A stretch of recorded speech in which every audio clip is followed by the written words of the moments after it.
السلام علیکم عزیز طلباء و طالبات۔ اس سے قبل کے لیکچر میں ہم نے نفسیاتی تنقید پر گفتگو کی ہے۔ جیسا کہ آپ تمام طلباء و طالبات اس بات سے واقف ہیں کہ تنقید کے مختلف دبستان ہیں اور ہر دبستان کے ذریعے سے ادب کو جانچا پرکھا جاتا ہے، اس کا ایک معیار و مرتبہ متعین کیا جاتا ہے۔ ہر تنقید کے لحاظ سے ادب کی ایک الگ تعریف پیش کی جاتی ہے، کیونکہ ہر تنقید اپنے نظریے سے ادب کو جانچتا اور پرکھتا ہے۔ مختلف تنقیدی دبستانوں میں ایک اہم دبستان جس کا مطالعہ یا جس پر گفتگو ہم نے پچھلے ویڈیو میں کی ہے وہ نفسیاتی تنقید ہے۔ نفسیاتی تنقید دراصل تخلیق کار کی شخصیت کا مطالعہ کرنے کا نام ہے۔ پروفیسر شبیہ الحسن نے کہا تھا کہ تنقید کے سلسلے میں فنکار کی شخصی اہمیت کو نظر انداز نہیں کیا جا سکتا۔ کسی فن پارے کو فنکار کی شخصیت سے جدا کر کے سمجھنے کا خیال محمل ہے، بیکار ہے، کیونکہ جب تک ہم کسی تخلیق کے تخلیق کار کو سمجھ نہیں سکتے، اس کے تخلیق کے وجود میں آنے کے پس منظر کو جب تک ہم سمجھ نہیں سکتے، جس نے اس تخلیق کو وجود میں لایا، اس کی شخصیت کو جب تک ہم سمجھ نہیں سکتے، تب تک اس فن کا بھی ہم جائزہ کامیابی سے اور ایمانداری سے نہیں لے سکتے۔ لہذا شخصیت کو جدا کر کے فن کو سمجھنا ہی یہ ایک بیکار سی شے ہے۔ ایسا علم جو ہمارے ذہن کے تہہ خانوں میں گھس کر سراغ رسانی یا جاسوسی کا کام کرتا ہے، یا ہمارے ذہنوں کا مطالعہ کرتا ہے، یا ہمارے ذہنوں کو سمجھنے کا علم رکھتا ہے، اسے انسانی نفسیات کا علم کہتے ہیں۔ یہ علم ان باتوں سے سروکار رکھتا ہے کہ انسان کس طرح سوچتا ہے، کس طرح محسوس کرتا ہے، کس موقع پر اس کے کیا جذبات ہوتے ہیں۔ ہم سب اس بات کو بخوبی جانتے ہیں کہ ہمارے ذہن میں 3 طرح کے خیالات ہوتے ہیں، یا ہمارا ذہن 3 حصوں میں منقسم ہوتا ہے۔ ایک حصہ وہ ہوتا ہے جس کے بارے میں ہم خوب جانتے ہیں کہ اس میں کیا کیا موجود ہے، ہمارا ذہن کن باتوں کو یاد رکھا ہے، یا ہمارے ذہن کے اندر کون سی باتیں محفوظ ہیں۔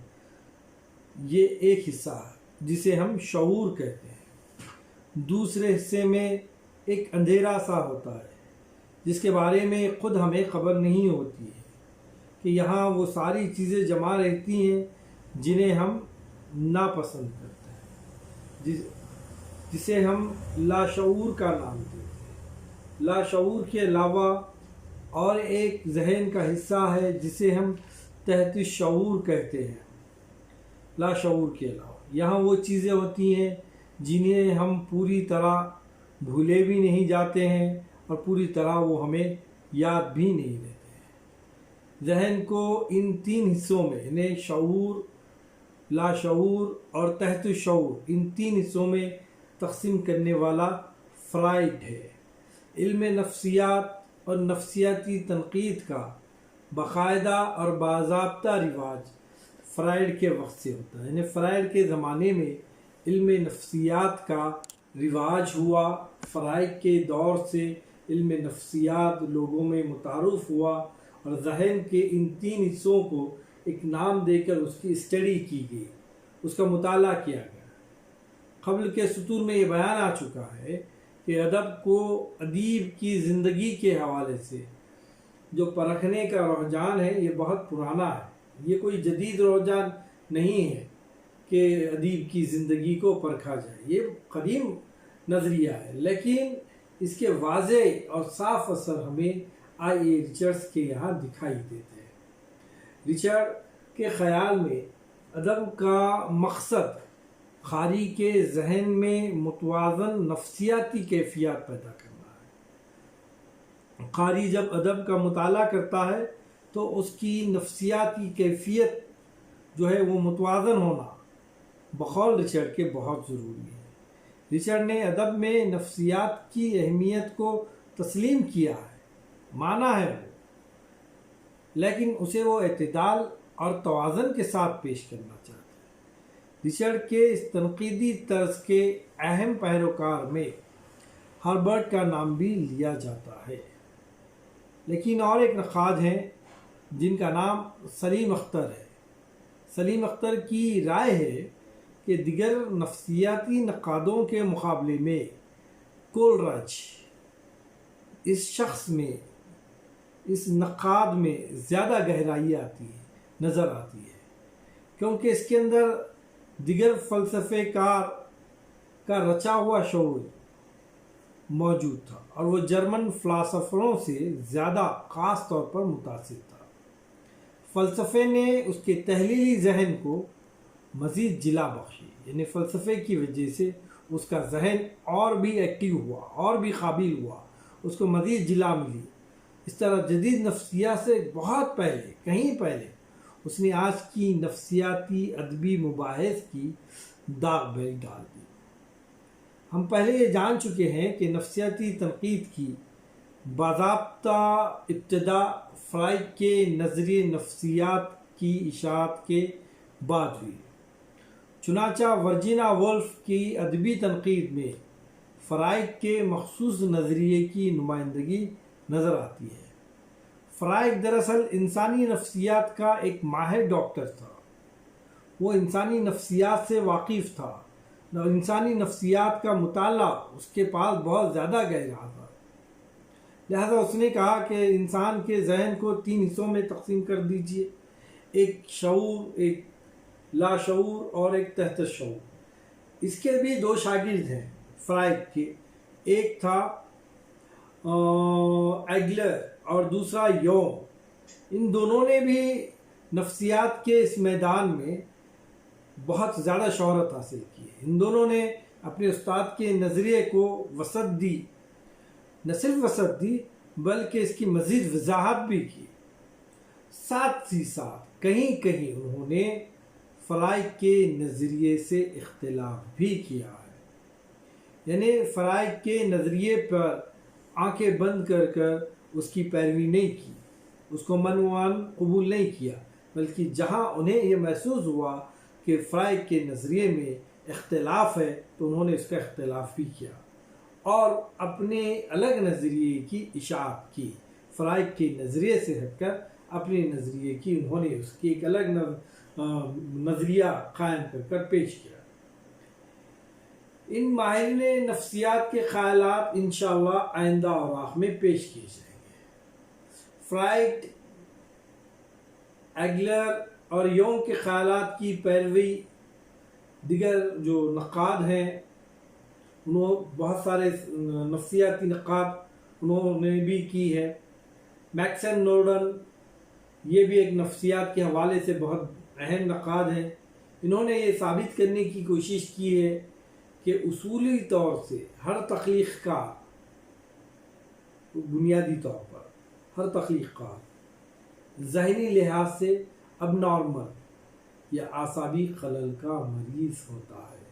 اور کیجئے بات پر میکسن نورڈن کہہ رہے ہیں کہ ہر تخلیق کار جو بھی وہ تخلیق ایجاد کرتا ہے ذہنی لحاظ سے اب نارمل ہوتا ہے یا اعصابی خلل کا مریض ہوتا ہے۔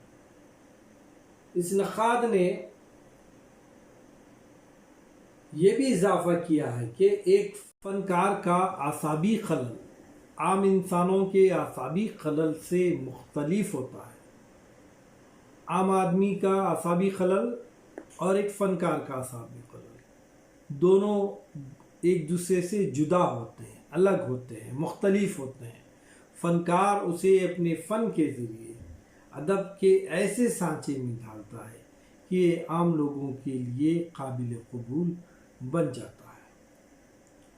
اردو تنقید میں نفسیاتی نقطہ نظر کو سامنے رکھ کر اب تک جو کچھ بھی لکھا گیا ہے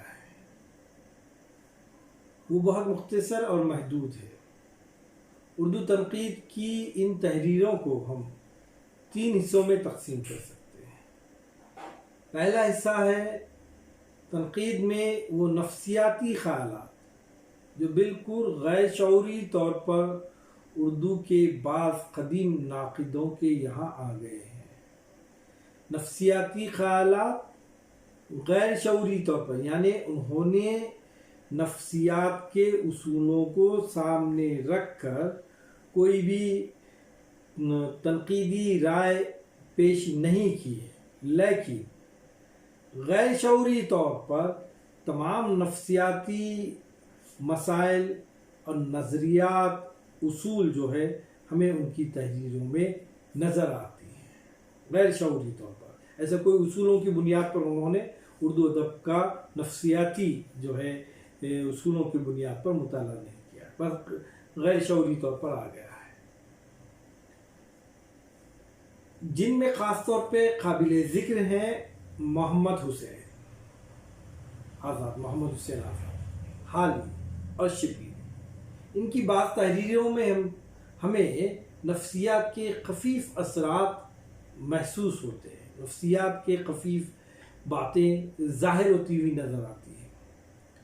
ایسی دوسری بات کہ دوسرا حصہ ہم یوں کہہ سکتے ہیں کہ ایسی تحریریں جن میں علم نفس یا نفسیات سے عمدن خاص طور پر بحث کی گئی، لیکن یہ اس وقت کی تحریریں ہیں جب اردو تنقید میں فرائڈ، ایگلر اور یونگ کا تعارف بھی نہیں ہوا تھا۔ یہ لوگ ابھی جو ہے اردو تنقید میں متعارف بھی نہیں ہوئے تھے، یا ابھی ان کا وہ دور بھی نہیں آیا تھا جسے ہم نفسیاتی تنقید کا خاص طور پر دور کہتے ہیں۔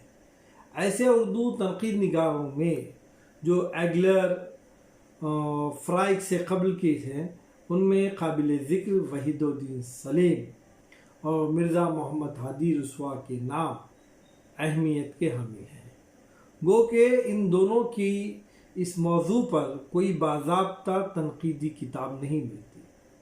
انہوں نے نفسیاتی اصولوں پر، نفسیاتی باتوں پر مبنی کوئی کتاب نہیں لکھی ہے، لیکن دونوں حضرات نے مختلف اوقات میں اس نظریے سے متاثر ہو کر کچھ مضامین لکھے ہیں جو مختلف رسالوں میں شائع ہوتے رہتے ہیں۔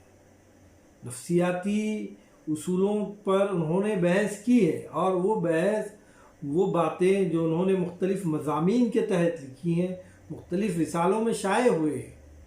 ان حضرات کی جب رائوں کا ہم مطالعہ کرتے ہیں، جب ان کی رائوں کو پڑھتے ہیں، ان کے آرٹیکل کو جب ہم پڑھتے ہیں، ان کے مضامین کو جب ہم پڑھتے ہیں، تو ان کا مطالعہ کرنے سے ہمیں اندازہ ہوتا ہے کہ یہ بھی وہی کچھ کہنا چاہتے ہیں جو بات کے تنقید نگاروں نے فرائڈ کے نظریے سے متاثر ہو کر کہا ہے۔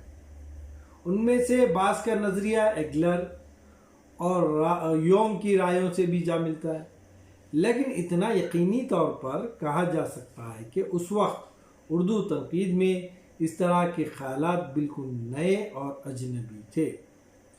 اب تیسری قسم کی تنقیدی تحریریں وہ ہیں جن میں فرائڈ کے نظریے کے اثرات کو صاف طور پر دیکھا جا سکتا ہے۔ اس سلسلے میں پہلا نام میرا جی کا ہے۔ نفسیاتی تنقید کو اردو میں باضابطہ اور اصولی طور پر متعارف کرانے کا سہرا میرا جی کے سر بندھتا ہے، یعنی اردو میں نفسیاتی تنقید کو متعارف کرانے والی شخصیت میرا جی ہے۔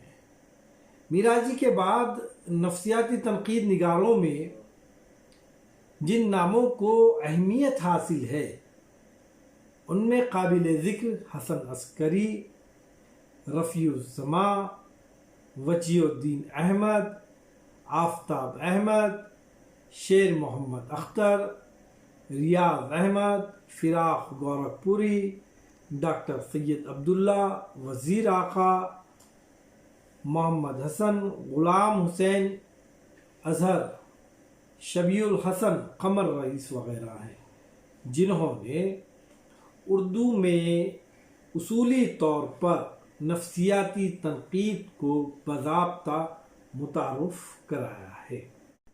انگریزی میں آئی اے ریچرڈز اور ایڈن وغیرہ نے نفسیاتی تنقید کے اچھے نمونے پیش کیے، لیکن اردو میں خالص نفسیاتی تنقید کے نمونے کمیاب ہیں۔ اس کے علاوہ اور دیگر بھی مباحث ہیں جو نفسیاتی تنقید سے تعلق رکھتے ہیں۔ انشاءاللہ دوسرے لیکچر میں ہم اس کا مطالعہ کریں گے۔ آج کے لیے اتنا کافی ہے۔ شکریہ۔